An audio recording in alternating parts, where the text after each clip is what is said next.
This is super scary. 50% of men who kill themselves have no history or evidence of mental illness. What causes people to kill themselves is they try to connect with others and they get rejected. You know, I can feel the hurt. I can feel the loss.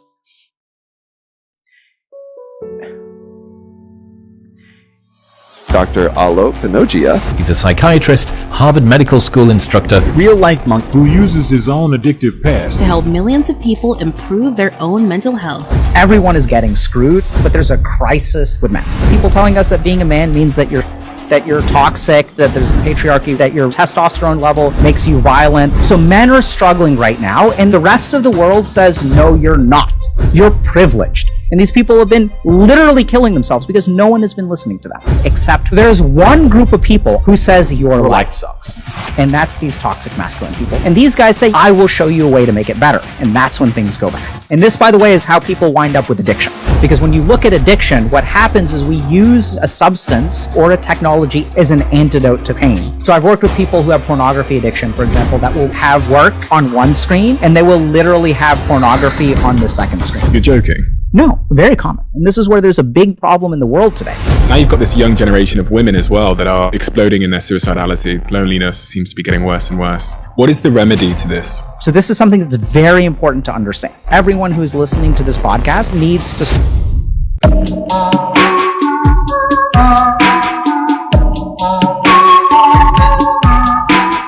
Dr. K. Stephen.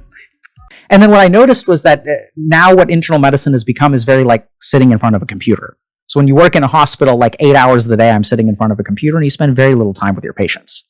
And then over time, I started to realize that like psychiatry is the only field of medicine that we're losing the war in. So if you look at medical outcomes for things like bypass surgery and stuff like that, those are really good. And this is really insane to really think about.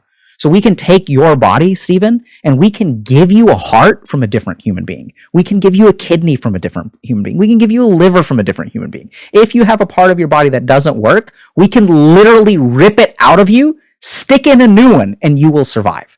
So outcomes in every field of medicine are improving except for mental health.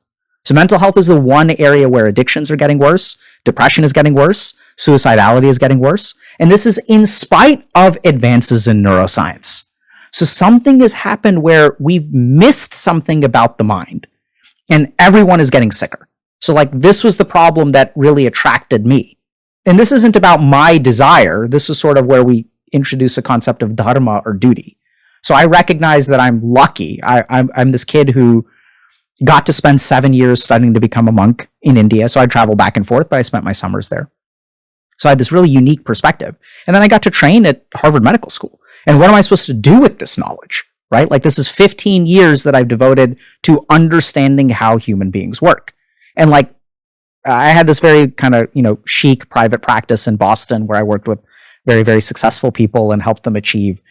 And then I sort of realized like, that's not what I'm here for, right? So I've gotten 15 years to learn all of this stuff. And like, there's no shortage of people lining up to help CEOs with their mental health. There's absolutely a shortage of people helping 25-year-old incels who are like on the internet, who everyone wants to throw in jail because they're very hateful and misogynistic and things like that. So I sort of realized that like, okay, like this is what I'm supposed to do.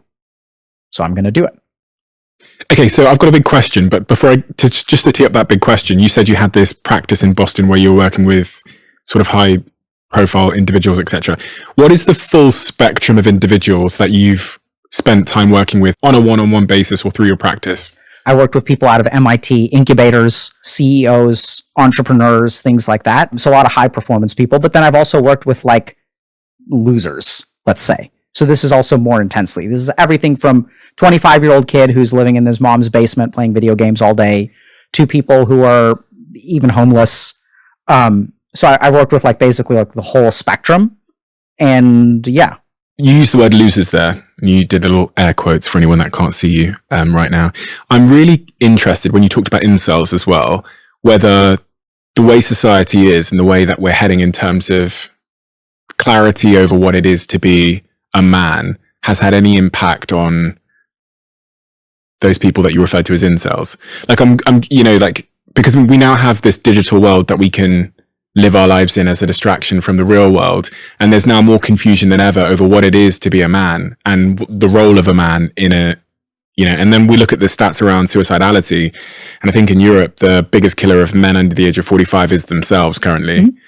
Is the shifting idea of what it is to be a man having an impact on people's sense of self and their purpose? 100%. So there's a crisis that's going on in men, and people think that this is new, but I don't think it's new. It's always been there. So if you look at even 50, 60 years ago, 80% of suicides are still going to be men.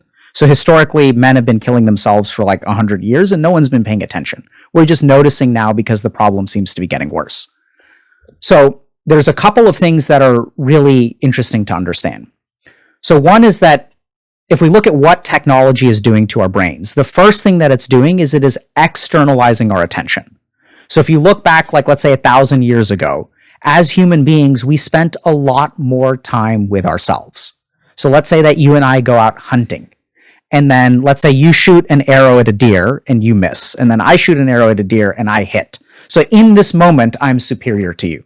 And then we pick up the deer and we're carrying it back. And then we have about 2 or 3 hours to take that emotional insult and we kind of process it. We just give our mind space to process it, which it does automatically.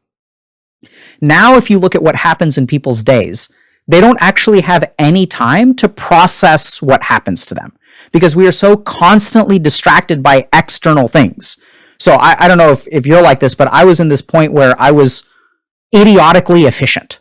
So I would wake up in the morning and I would listen to a podcast while I'm doing my exercise or whatever. And then even when I'm cooking, I'm listening to a lecture. And then when I'm walking to the train, I have earbuds in and I'm listening to a lecture there. On the train, I'm reading. I wanted my life to be completely efficient. I didn't want to waste a single moment. I literally listen to the news in the shower. It's right. So we don't want to waste time. And so if you really think about it, where's the attention of your mind? Your mind is pointed outside of you. And so then what happens is once we do not pay attention to ourselves, we lose sight of our internal signals. Literally in the same way that if you raise a child in a dark cave, the photoreceptors in their eyes won't develop. They will atrophy. So anything that the mind does not get access to will start to atrophy. If I don't practice Spanish, I'm going to forget Spanish. The brain is a very efficient organ. So as we externalize our attention, we lose sight of our internal signals. We don't know who we are anymore. And now if I don't know who I am, how do I figure out who I'm supposed to be? I pay attention to the outside. Where are the answers? They're on the outside. So this person is talking about masculinity. This person is talking about what it means to be a man. This person is talking about what it means to be a man. And now since I don't have any internal source of information, I'm trying to figure out what it means to be a man from the outside world. And this is when men get truly fucked. Because what it means to be a man, we are getting all kinds of mixed signals. So on the one hand, it means being physically fit. On the other hand, it means being a provider. On one hand, it means having sex with as many women as you can find. On the other hand, it means having sex with just one woman and being a really solid man and being a good father. And then there's also people telling us that being a man means that you're shit, right? That you're toxic, that your testosterone level makes you violent, that you're evil, that you're privileged, that there's a patriarchy, all this kind of stuff. So we're getting all this information from the outside about what it means to be a man. And so there are all kinds of interesting ramifications of this. So men in today's society are not allowed to complain. So if you complain and you're a successful person or a privileged person, everyone is going to think you're arrogant. Everyone is going to think, oh my God, who's this fucking guy? This guy doesn't know what my life is like. How does he have any right to complain? And even your mind will tell you this. You'll look at these people and you'll be like, yeah, I don't have a right to complain. But now we need to stop for a second and think about what it does to your psychology when you as a human being are not allowed to articulate your suffering. I've worked with people who have grown up in abusive households where children will say to their parents, Mommy, Daddy, I'm hurting. And the parent smacks him across the face. How dare you? You're so lucky. You don't realize the sacrifices I make for you. It's traumatizing to the child when they say, I am suffering and no one listens. This is what we're doing to the generation of men.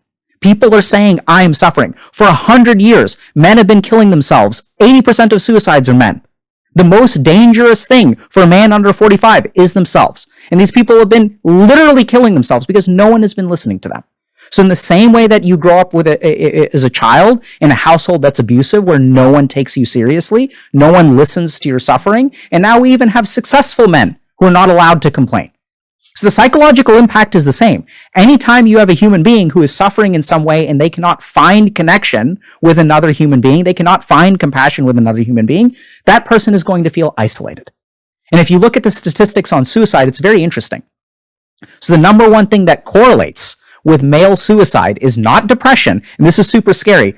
There's one study I saw recently that suggests that 50% of men who kill themselves have no history or evidence of mental illness.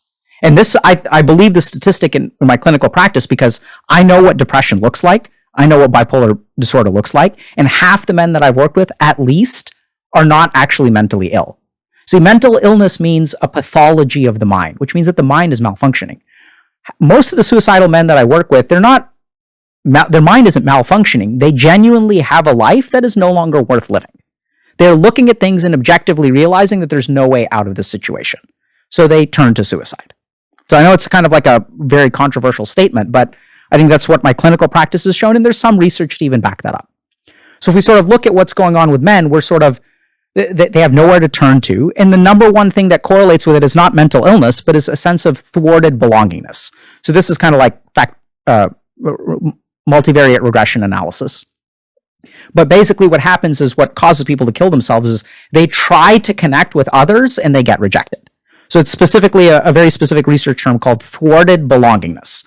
So I try to belong to a group, and that group, or multiple groups usually, will thwart my attempts to join the tribe, to join the community. And this is what actually correlates a lot with suicidality.